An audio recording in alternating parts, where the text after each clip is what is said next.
Hi, my name is Tony Neumeyer, and I'm the author of the book, The 7-Minute Millionaire, How to Think Yourself Rich, and the founder of the Millionaire Academy. I'm going to talk with you a little bit about need versus desire when creating financial freedom. Now, I met these two people, Matt and Karen, within a few days of each other a while back, and after talking with them for a bit, I found that they had talked about wanting some of the same things out of life. They both wanted a nice car, great home, fulfilling relationship, and to travel the world. I call that lifestyle. They also wanted to be able to retire early and rich. Matt was in a place where he was really down on his luck. He was out of a job, hadn't worked in a while, didn't have a great deal of money, and spoke of the yearning of the lifestyle that I was just talking about. Karen wasn't down and out, but she was working in a going-nowhere job, and she talked about wanting this lifestyle as well. They both had dreams. Interestingly, as I began to work with these two people and get to know them better, I found there was something different. First, Matt really needed to change where he was at in life. He needed a job, money, and to get back on his feet. He wasn't completely desperate, but this need for change in his life was pressing and weighing on him. Fortunately, Matt was single and didn't have a family to feed. Karen's need wasn't as strong. She was single also and was doing okay, even though she really wasn't getting ahead in her career. Yet, it seemed to be a spark in her eye, in her attitude, that I didn't see in Matt. Before I go any further, let me ask you something. Are you a person who has the need to win or a need to succeed? Or are you just that person that has the desire to win and succeed? This isn't a trick question, but both need and desire can be powerful motivators in some cases. However, outward need can sometimes lead people to make choices they sometimes wouldn't make otherwise. If you're struggling, down and out, or desperate, your judgment and ability to get ahead may be impaired. That wasn't the situation in Matt's case. I only mention this because I've seen it several times. Some people are just comfortable in their current place in life, and that's okay. Being content is okay. In fact, contentment is the place most people live most of their life. However, contentment is not what will get you ahead and drive you to achieve your dreams and goals. Have you ever noticed how some people seem to have success after success in their lives, and how other people are stuck in the same unfulfilling rut or dead-end situation? Well, have you ever stopped to consider why that is? It may be contentment and the need, or more importantly, the desire of the person to continually grow as a person and experience life to its fullest. In Karen's case, I saw this spark. I could hear it in her voice. She was doing okay, as I said, but it really wasn't good enough, not by a long shot. One of the big differences between Karen and Matt was that as I spoke to Karen, I could really see her picturing what she was talking about and what she was creating in her future, in her mind's eye as we spoke. Matt just spoke the words. There were no passion or fire behind what he was saying. During our time working together, Matt got a job. It was a decent job and one that allowed him to be content. He still spoke of wanting this lifestyle, a great car, a house, etc., but he really didn't have the push from within himself he needed to make it happen. After we spoke more, Karen and I worked on a path for her to attain what it was she was after. She made the conscious decision to increase the detail of her vision and focus on what it was she really wanted. Her accomplishments came one at a time at first, and then she really got going. They started to snowball and she gained momentum and success like she'd never had before. She was able to quit her job and start her own business. She felt happy and she was growing as a person. So was her bank account. Karen had set her mind to define and accomplish her goals, not just because she needed to, but because she had the desire to. Actually, though, I think when people who really decide to get ahead, there's an inner need to be better and accomplish more with their lives. So in many ways, they're inseparable for most that are really striving. But the need of it is internal as opposed to external.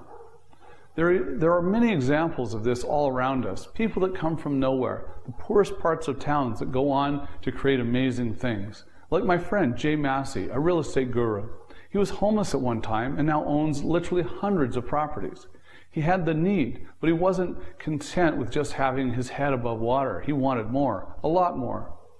In my book, I talk about the amazing struggles of Sylvester Stallone and how he actually sold his dog to buy food.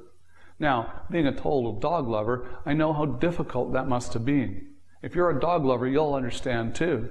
Stallone then spent most of the money he made from selling the script for his movie Rocky to get his dog back. There are more details in the book. The truth is that most people just settle for what they have, or what life has dealt them. I haven't seen Matt in a long time, and I expect he's still content and doing fine. Our society is set up to support people, and some people feel that as long as they have a roof over their head, food on the table, and some basic enjoyments, all is well. And it is for them. Is it though for you? I expect that not, since you're here and watching this video. One thing I've learned from coaching and training people, I can't have the desire for them. On occasion, I've made that mistake. I see so much potential in Matt, but as I said, he was content and happy enough with his life not to make any changes. One of the great aspects of creating your PPMs, personal programming messages, is that they really keep you on task and focused on what you want to accomplish. Once you form the habit of listening to your PPMs and adopt the habits of success, there is no going back. And why would you? Do you have the desire to get ahead? This is a valid question to ask yourself. And if the answer is no, then so be it. Just be prepared to live with the answer. If you answer yes when you ask yourself that question, then what are you prepared to do to get ahead? Are you prepared to get away from the TV, or are you prepared to sacrifice in some other area in your social life? Are you prepared to internalize how you're going to get ahead? Create and learn how to focus. If you're not prepared to put yourself out or take a risk and change what's gotten you to where you are today, your success is probably a long time coming, if it comes at all. If you're going to get ahead, you need to make some choices and take some action. You may consider improving at your current job, assuming that you have the ability to earn enough to make you happy at your work. Perhaps you'll choose to learn something new, such as how to invest or start your own business. Any of these endeavors will require more time and effort spent. However, by investing that time up front, you will actively be creating your future and achieving your goals, which will pay off in dividends of financial freedom down the road and more free time to go with it. Is that what you desire? It is amazing how a busy person working 12 hours a day or more can still fit time aside to learn a new skill or build a business. This is what Karen did, and the last time I spoke with her, she was doing great. She was accomplishing her dreams, starting to travel the world, and her business was booming. Virtually everybody wants to be earning $10,000, $20,000, or $50,000 per month right now. But are you prepared to do what it takes to get to that point? It will take some effort. The interesting thing about the effort required is that there's no shortcut. A person can put time in now or later. But if they're going to be successful, there's no way around it. The effort, personal development, and training time must be put in. I've trained, read dozens of books, and went to many seminars for years and still do. You can decide to work now or work later. However, the sooner you get started, the more time you have to enjoy it and the more you can accomplish. It's totally possible to retire early and live rich. I have done this, and so can you.